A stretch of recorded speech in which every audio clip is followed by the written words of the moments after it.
বুধবার রাতে রাজধানীর মিরপুর ডিওএইচএসের নিজ বাসা থেকে ডিজিএফআইয়ের সাবেক মহাপরিচালক শেখ মামুন খালেদকে গ্রেফতার করে ডিবি। জুলাই গণঅভ্যুত্থানে রাজধানীর মিরপুরে দেলোয়ার হোসেন হত্যা মামলায় তাকে গ্রেফতার দেখানো হয়।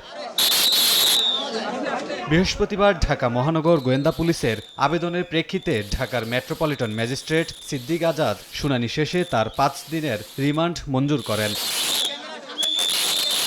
শুনানিতে রাষ্ট্রপক্ষ বলেন ১/১১-র কুশীলব ছিলেন ডিজিএফআইয়ের সাবেক ডিজি শেখ মামুন খালেদ। দায়িত্বে থেকে বিরোধী মতের রাজনীতিবিদ ব্যবসায়ীদের তুলে নিয়ে আয়নাঘরে বন্দী করে নির্যাতনের অভিযোগও তোলেন রাষ্ট্রপক্ষ।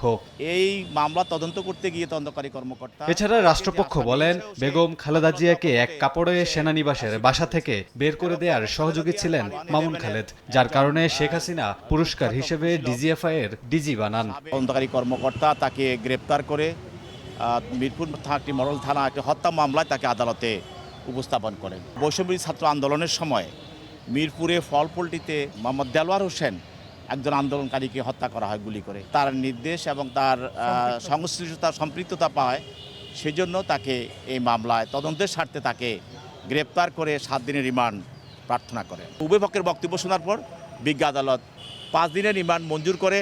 আসামি পক্ষের আইনজীবীর দাবি, মামুন খালেদের বিরুদ্ধে আনা অভিযোগ মিথ্যা। রাজনৈতিক উদ্দেশ্য প্রণোদিতভাবে তাকে হেনস্থা করা হচ্ছে। রিটায়ার করার পরে একজন অবসরপ্রাপ্ত লেফটেন্যান্ট জেনারেল কোনো ক্ষমতা থাকে না। সেই কারণে 24 সালের আগস্ট মাসের বিশেষ করে যেই ঘটনা ঘটেছে এবং ওনার বিরুদ্ধে যে অভিযোগ আনা হয়েছে, এই অভিযোগটা সম্পূর্ণভাবে মিথ্যা এবং ভিত্তিহীন এবং রাজনৈতিক কারণে শুধু এই মামলা করা হয়েছে। এর আগে গত বছরের 22 মে দুদকের মামলায় আসামি মামুন খালেদ ও তার স্ত্রী নিগার সুলতানার দেশ থেকে নিষেধাজ্ঞা দেন আদালত। কামরুল হাসান, সময় সংবাদ, ঢাকা।